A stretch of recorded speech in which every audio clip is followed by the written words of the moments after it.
တွေရှိတယ်လာခဲ့ပါညာလို့အဲ့အနီတွေခေါ်ကြည့်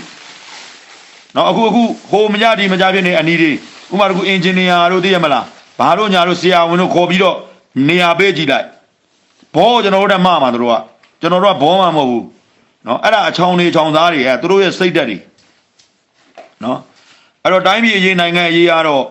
ဟိုပုံမှန်လေးပြောလို့ရှိရင်အခုဇန်နဝါရီလ4ရက်နေ့အခုပြောင်းဟိုဘက်မှာကြာလို့ရှိရင်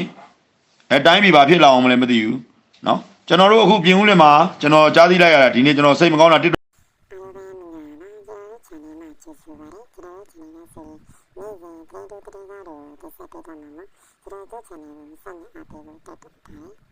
ပိန်းတို့နှစ်ထူလာငပိန်းနေရ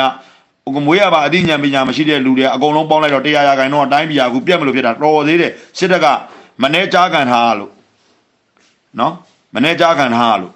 ့နော်အဲ့ဒါလည်းတက်မလို့မကောင်းဘူးပြောမှာပဲမကောင်းတဲ့လူကမကောင်းဘူးပြောမှာပဲကျွန်တော်မကောင်းတဲ့မြင်မကောင်းလို့ဆိုရင်မကောင်းဘူးမြင်တဲ့လူကမြင်ကိုမြင်ပါပဲအဲ့ဒါကိုကျွန်တော်ဆိုကောင်းပါလေကျွန်တော်လှုပ်ပြနေလို့ဘလို့မှမရဘူးတက်မလို့ကြိုက်တဲ့ပုံစံနဲ့ကောင်းအောင်လှုပ်ပြလုံးဝမရဘူးလုံးဝမရဘူးနော်အထီးကြိုက်တွေပဲအပွန်းပဲတွေပဲရှိလာမှာနော်ဘယ်တော့မှသူတို့ရဲ့စိတ်ထဲမှာသူတို့ကိုကြိုးစည်းပွားအချောင်းလေးချောင်းသားလေးတွေငါတို့ရအောင်ဒီမှာ project တော့မှာတော့တင်ထားတယ်နော်ဒါကတော့တရားရေးမှန်တိုင်းတရားရေးမှန်တိုင်းဘာဖြစ်လဲဆိုတော့ကျွန်တော်တို့ပြင်ဦးလင်မှာရွှေစေတီဆိုတဲ့ဘုန်းကြီးကျောင်းရှိတယ်အဲ့ဒီရွှေစေတီဘုန်းကြီးကျောင်းထဲမှာတက်မတော်ကိုချစ်တဲ့လူတွေတက်မတော်စစ်မှုထမ်းဟောင်းတွေအဲ့လိုပေါ့ဗျာဘုန်းကြီးတွေသီလရှင်တွေအဲ့လိုမျိုးအများကြီးရှိတယ်ကျွန်တော်ရဲ့ဖန်တွေလည်းရှိတယ်အဲ့ဒီရွှေစေတီဘုန်းကြီးကျောင်းထဲကနေပြီးတော့မှရွှေစေတီဘုန်းကြီးကျောင်းထဲကနေပြီးတော့မှနောင်ချိုတို့နေရာသီးသီးကနေစစ်ဆောင်လာတဲ့လူတွေရှိတယ်အဲ့မှာ၄မျက်နှာကျောင်းလုံးမှာနော်ဗန်မွေးတို့ဘက်ကနေ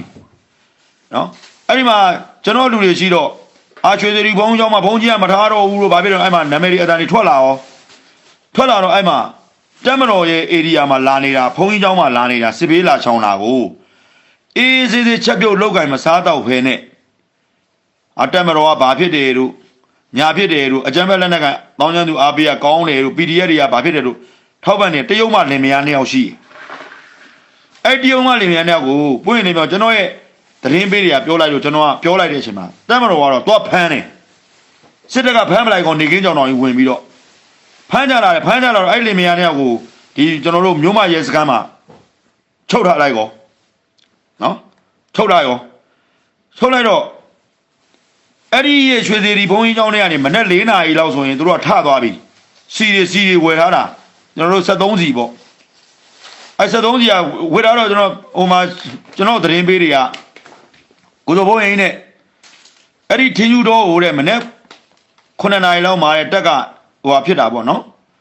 အဲ့မှာတဲ့ဒီကောင်တွေက4နာရီခွဲ5နာရီဆိုဖြတ်ပြီးတဲ့ဆိုင်ကယ်တွေအစီး80 90 100ဖြတ်တာတဲ့ယောက်ျားလေးဆိုရင်12ပုံးလောက်နိုင်နေတဲ့စီပုံးဘယ်လိုပြောမလဲ9 ကလန်ဘုံလား10 ကလန်ဘုံဖြစ်မယ်နဲ့ပုံးဝါကြီးတွေအဲ့လိုပုံကြီးတွေနိုင်တယ်တဲ့12ဘုံအမျိုးသမီးဆို10ဘုံလောက်နိုင်တယ်တဲ့ဟာအဲ့ဒါတွေကိုတက်ကမသိဘူးလားလို့ကျွန်တော်မေးတယ်ဂိတ်တွေလည်းရှိတယ်လို့အဲ့ဝက်ဝင်ဂိတ်တွေပေါ့ဗျာ Israel ဂိတ်တွေသူတို့ကကွင်းလန်းကနေသွားတာတဲ့သူတို့နောက်ဆုံးသွားတဲ့လမ်းအိုက်လန်တဲ့သတင်းတိကျပေးရောအဲ့ကျွန်တော်လည်းဗျူဟာမူကြီးလို့ဒီခုလောလောဆယ်ဗန်မွေးမှာနော်ဗျူဟာမူကြီးလို့ဒီကြောင်းပဲဆိုတော့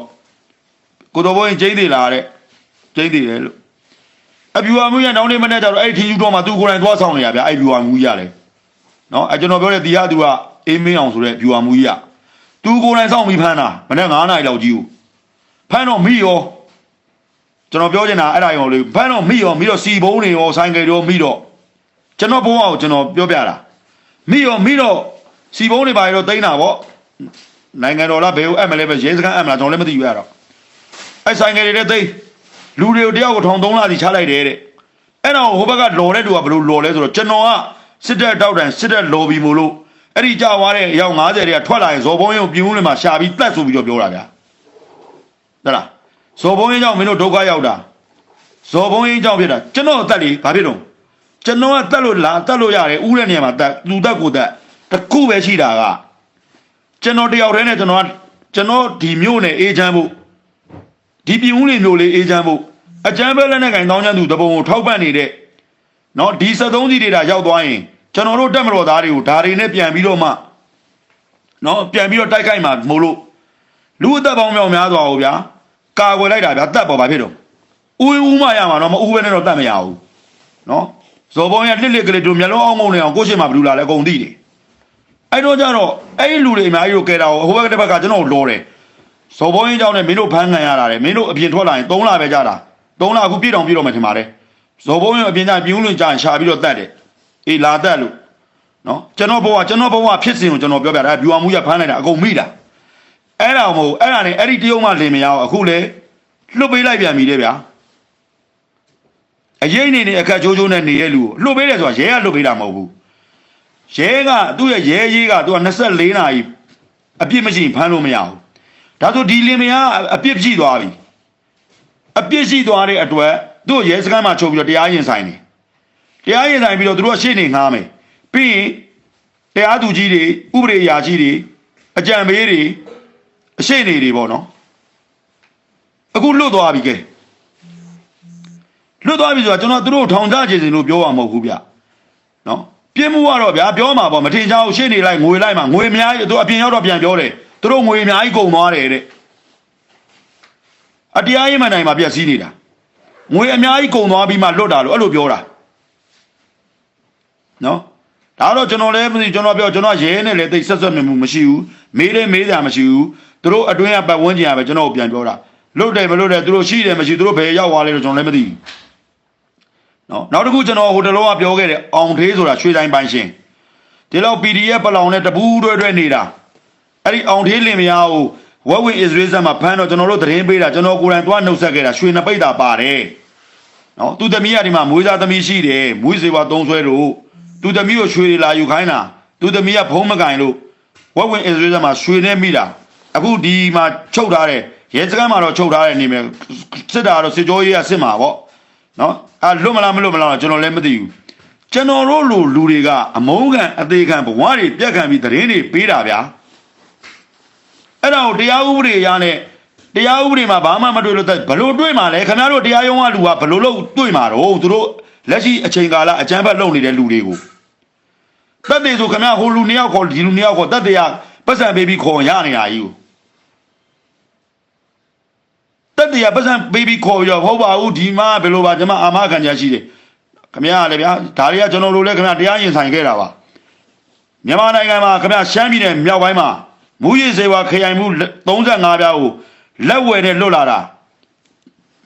2ယောက်အမှုရင်ဆိုင်တာ2ယောက်ကျွန်တော်ခင်မနဲ့ကျွန်တော်ခင်မအိတ်တွေကိုထဲတာ DSA ဘက်စဉ်အင်းတိတ်46က BC နံပါတ်30698ကိုခိုင်စစ်ဗျူဟာအခြေချ45တိုင်ရင်က 2IC ကနန့်ခိုင်တရားထဲမှာကျွန်တော်ကားတဲ့ကိုကျွန်တော်နောက်ဆုံးမနိုင်တော့လို့ထည့်ပလိုက်တာ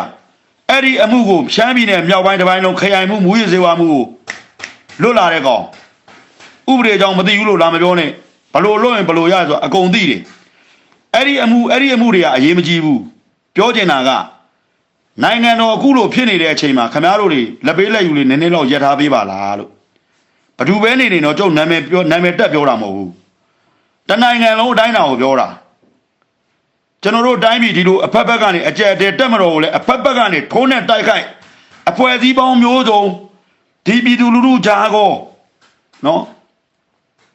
ပြည်သူလူထုကြားတဲ့ဟောအဖွဲ့အစည်းပေါင်းမျိုးစုံကိုလက်နက်ကိုင်အဖွဲ့အစည်းတွေဟောနိုင်ငံတကာအဖွဲ့အစည်းတွေဟောဝိုင်းဝန်းဒီတက်မတော်ပြိုလဲအောင်တွန်းလှန်တိုက်ခိုက်နေတဲ့အချိန်မှာခင်ဗျားတို့လက်ပေးလက်ယူတွေခဏလောက်ရက်ပေးလို့မရဘူးလားဟမ်မရတော့ဘူးလား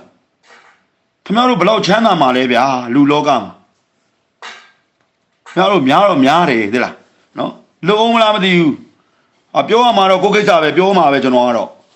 နော်အဲ့တော့ဒီခါလေးကြောင့်ကျွန်တော်စိတ်ညစ်သွားတာဩငါတို့ကတော့အသက်တွေတည်ခံပြီးငါမိသားစုဘဝတွေပြက်ခံပြီးငါတို့ကတော့ရဲကိုချစ်လို့ဥပမာတခုပေါ့နော်ပြည်တဲ့ရေးကို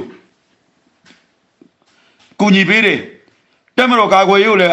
ရွာမှုကြီးဓာတ်ဒီလိုဆိုကာကွယ်ပေးတယ်ကိုကြတော့ဟိုကပြန်ချင်းကြောင့်မကျွန်တော်မှသူတို့တနက်အရှိပေးတာကျွန်တော်မှရှိလို့လားဘယ်သူကကျွန်တော်တနက်အရှိပေးလဲဘယ်သူကကိုတော်ဘုန်းကြီးခင်ဗျားလုံခြုံရေးအတွက်စိုးရင်ရလို့ကျွန်တော်တို့နဲ့လာနေပါလို့ဘယ်တက်မတော်အတိုင်းဝိုင်းကပြောဘူးလေဘယ်သူမှအာမမခံဘူးနော်ဘယ်သူမှအာမမခံဘူးကိုတော်ဘုန်းကြီးခင်ဗျားအတန်းနေစိုးရင်ရတယ်ဒီကိစ္စကြောင့်ခင်ဗျားလာပါနေပါထိုင်ပါသွားပါစားပါတောက်ပါဒီမှာပဲလှုပ်ပါ မိသားစုတော့ထားလိုက်ပါခင်ဗျားမိသားစုခင်ဗျားသူတို့နေရနေရမသိဘူးဆိုရင်ဟုတ်လားဒီလိုမျိုးတော့ဖြစ်အောင်မအဲ့ဒါအဲ့လိုမျိုးပေးလိုက်တာကိုတော့မှကိုကအသက်တွေရင်းပြီးတော့ပေးရတာတော့မှဘဝသိလားအဲ့တော့ကျွန်တော်တို့တိုင်းပြည်ကတရားရေးမှန်နိုင်တယ်ရိုင်နေနေတယ်ရိုင်နေနေတယ်ဒီအချိန်တွေမှာတော့မလုံးသိဘူးလို့ထင်တာပဲနော်ခင်ဗျားတို့နာမည်တက်ပြောတာမဟုတ်တနိုင်ငံလုံးအတိုင်းတာကိုပြောတာခင်ဗျားတို့ဟိုပေါ့နော်ခင်ဗျားတို့ကကို့ထီမှာပူမာလေခင်ဗျားတို့ကလက်ရှိရှေ့တန်းမှာသွားနေရတာမဟုတ်တာတက်မတော်သားတွေလိုရဲတပ်ဖွဲ့ဝင်တွေလိုပြည်သူစစ်တွေလိုမနေ့တနေ့မှဝင်တဲ့ပြည်သူစစ်မှုတန်းကလေးတွေလိုခင်ဗျားတို့သွားရတာမှမဟုတ်တာခင်ဗျားတို့အဲ့ဒီနေရာမှာခင်ဗျားတို့မိသားစုတဝူးပါတယ်ဆိုပြီးတော့ကိုချင်းစာကြည့်လေဒီတိုင်းပြည်ကိုဖျက်ဖို့ဒီနိုင်ငံကိုဖျက်ဖို့လုံနေတဲ့လူတွေကိုခင်ဗျားတို့ကပတ်စံယူပြီးလွတ်ပေးတယ်ဆိုရင်ဘယ်လိုလုပ်မလဲဒီတိုင်းပြည်ဘယ်လိုကောင်းသားတော့မှာလဲခင်ဗျားတို့ဗျာမိုက်ရိုင်းလုံးနေနော်ဒီနိုင်ငံမှာနေဒီနိုင်ငံရဲ့ပြောလိုက်တဲ့သစ္စာတွေစိုးတယ်သစ္စာတွေစူးမှာခင်ဗျားတို့သိလားခင်ဗျားတို့သစ္စာစူးမှာနော်စစ်တပ်ကလှုပ်တယ်ဆိုရင်လည်းသစ္စာ၄ချက်ကင်ထားတာခင်ဗျာနော်စူးမှာနော်ရဲကလှုပ်လဲရဲစူးမှာဥပဒေကလှုပ်လဲဥပဒေစူးမှာပဲနော်မဟုတ်တန်းတရားတွေလှုပ်နေတယ်ခင်ဗျားတို့တဘောဆန်နေကြတိုင်းပြည်မျက်နှာကိုတဲ့မကြည့်ပဲနဲ့ဒီမြေပေါ်မှာကြီးတယ်ဒီရေကိုတောက်တယ်ဒီစံရိပ်စပါးကိုစားပြီးတော့မှတိုင်းပြည်ခုလိုဒုက္ခရောက်နေတဲ့အချိန်မှာတိုင်းပြည်မျက်နှာကိုမကြည့်ပဲနဲ့ခင်ဗျားတို့ကိုကြိုးအတ္တစီးပွားချတဲ့လူတွေအားလုံးကတဘို့ရဲသမားနွား